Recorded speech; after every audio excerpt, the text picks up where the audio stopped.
일단 예상치에 부합한다면 그때 주가는 어떻게 움직일지 살펴보려면 안녕하세요. 웅덩이 매매법 레버리지 ETF 장기 투자자 디벨로몽입니다. 오늘도 계좌 먼저 공개하고 시작합니다. 미국 직투 계좌는 3,600만 원 수익 중이며 국내 계좌는 32% 수익률과 380만 원 수익입니다. 현재 총 4천만 원 수익 중인 상황이며 8월과 9월 지루하고 고통스러운 조정장을 지나가며 제 계좌도 6천만 원에서 4천만 원까지 수익이 내려왔습니다. 그러나 이번 웅줍 기회를 활용하면 곧 수익 1억을 찍지 않을까 라고 생각하며 제 나이 30대 초반 드디어 주식 자산 3억을 처음으로 찍을 것 같습니다. 3억까지 약 1천만 원 정도 남겨둔 상태입니다. 자, 이번 주 주요 경제 지표부터 살펴보면 여러 주요 지표들이 있지만 그 중에서 가장 중요한 지표가 바로 수요일 밤 9시 30분에 발표되는 미국 소비자 물가지수 CPI 발표입니다. 현재 시장에서 가장 중요한 물가를 확인할 수 있는 지표가 발표됩니다. 아마 수요일까지 미국 증시는 힘이 없는 관망세를 보이지 않을까 라는 생각을 하고 있는데요. 그렇다면 이번 달 CPI 관전 포인트는 어떤 것들을 체크해야 할까요? 바로 지난달과 동일하게 체크하면 됩니다. 그렇다면 지난달엔 뭘 체크했을까요? 바로 헤드라인 CPI의 재반등이라는 악재와 코어 CPI의 둔화라는 호재의 싸움이었습니다. 시장이 헤드라인 CPI 재반등 악재를 더 두려워할지 아니면 코어 CPI 둔화를 더 반길지 이 해석이 가장 중요하다 말씀드렸는데요. 그렇다면 왜 헤드라인 CPI는 반등하고 코어 CPI는 둔화하는지 먼저 헤드라인 CPI부터 살펴보려고 합니다. 자, 화면을 보면 맨 아래에 보이는 게 헤드라인 CPI 전년 대비입니다. 지난달 3.2%로 발표가 되며 3%보다 소폭 반등했는데 이번 달에는 3.6%로 예상이 되며 지난달 3.2%에서 또 반등하게 됩니다. 이렇게 되면 전년 대비로 2개월 연속 반등입니다. 그리고 위에 전월 대비를 살펴보면 전월 대비로도 무려 0.6%나 상승할 것이다 라고 예상하고 있다는 게 보일 겁니다. 미국 소비자 물가지수 추이를 살펴보면 지난달 3%에서 3.2%로 소폭 반등한 모습을 볼 수 있습니다. 그리고 이게 이번 달에는 3.6%로 다시 반등한다는 예상을 하고 있는 겁니다. 이게 시장에선 악재가 될 수 있습니다. 연준의 추가 긴축이 우려되기 때문이죠. 아니 그렇다면 헤드라인 CPI는 대체 왜 반등하는 것인가?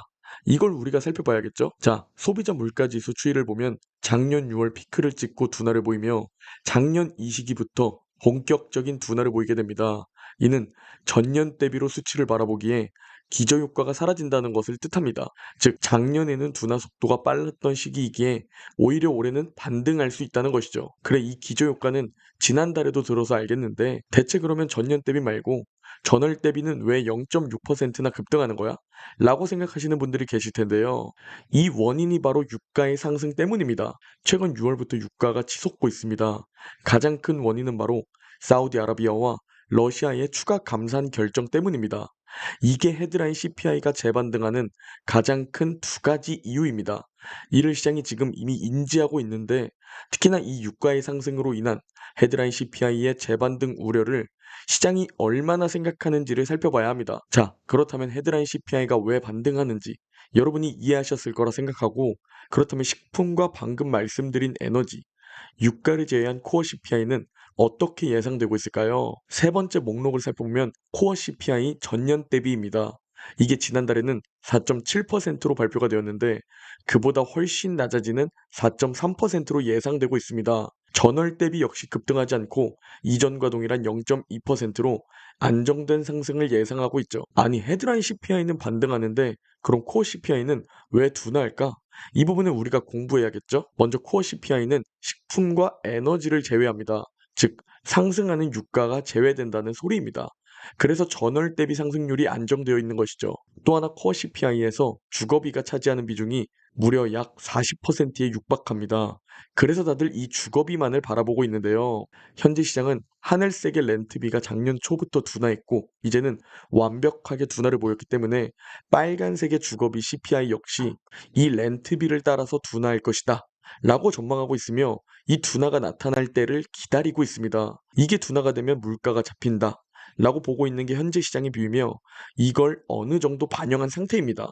그리고 화면을 보면 헤드라인은 반등하고 코어 CPI는 둔화한다 라는 게 이번 달 예상입니다. 물론 예상치보다 더 좋게 혹은 안 좋게 나올 수 있고 이거에 주가가 움직일 확률이 가장 크지만 일단 예상치에 부합한다면 그때 주가는 어떻게 움직일지 살펴보려면 이번 달 예상과 비슷한 물가 방향을 보인 지난달 주가를 공부해보면 됩니다. 자, 나스닥 일봉 차트를 가지고 왔는데요. 지난달 소비자 물가가 발표되자마자 미국 증시는 일단 상승 출발하게 됩니다. 코 CPI 둔화에 더 힘을 실어주는 느낌을 주면서 60일선에 닿고 상승하나? 라는 느낌을 주었는데요. 그러나 다음날 뉴스를 보면 물가가 확연히 낮아졌지만 연준은 아직 할 일이 끝나지 않았다. 라며 갑자기 추가 긴축에 대한 우려가 나옵니다. 그리고 주가는 약 일주일 정도 더 떨어집니다.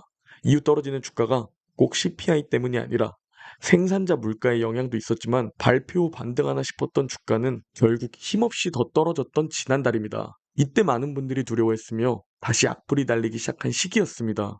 그러나 여기서 핵심이 뭐냐면 이럴 때 더 떨어지더라도 웅덩이 매매법 분할 매수라는 것이고 그 다음 가장 중요한 시간을 활용하는 겁니다.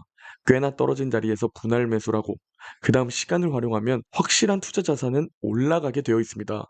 이 시간이라는 것을 길게 사용하냐 아니면 짧게 사용하냐에 따라 투자의 성공이 결정되게 됩니다.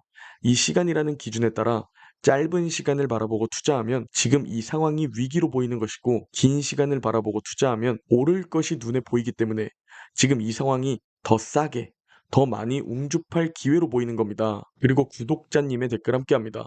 옳은 말씀입니다. 주식 실패의 가장 큰 원인은 돈만 투자하기 때문입니다. 돈만 투자하는 것은 도박이며 시간을 함께 투자하는 것이 유일한 성공의 길입니다.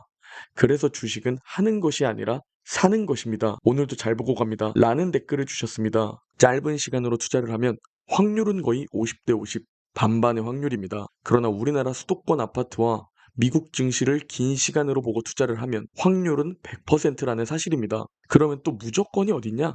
라고 하시는 분들이 있을 텐데요. 자본주의 시스템, 경제 사이클을 이해하면 미국의 개별 종목이 아닌 미국 증시, 한국의 빌라나 오피스텔이 아닌 좋은 지역의 아파트, 이 확실한 자산은 결국 우상향합니다.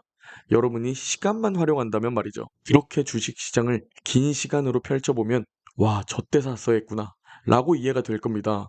그러나 실전에서는 대부분 당장 내일 떨어질 것 같은 불안감에 올해 떨어질 것 같은 불안감에 멀리 바라보지 못하고 매수 기회에 매도하게 됩니다. 이 실수를 하지 않기 위해 여러분이 매일 제 영상을 통해 공부하고 확신을 얻는 시간을 또 투자하는 겁니다. 이 시간 투자로 경제적 자유에 다가갈 수 있으니 말이죠. 결국 지나고 보니 작년의 하락장은 저에게 위기가 아닌 기회가 되었다는 겁니다. 그리고 작년 기회를 활용해 이제 3억이라는 주식 자산을 달성하고 내년쯤엔 5억이라는 자산을 달성하지 않을까 라고 생각해보고 있습니다. 이 모든 것이 오를 땐 즐겼고 웅덩이가 왔을 때 줍줍했기 때문입니다. 그래야 더 싸게 줍줍할 수 있고 그래야 더 많이 줍줍할 수 있으며 덜 고통스럽기 때문이죠. 오늘 영상은 여기까지입니다. 제 영상이 도움이 되셨다면 구독, 좋아요, 알림 설정 부탁드립니다. 그럼 내일 영상에서 뵙겠습니다.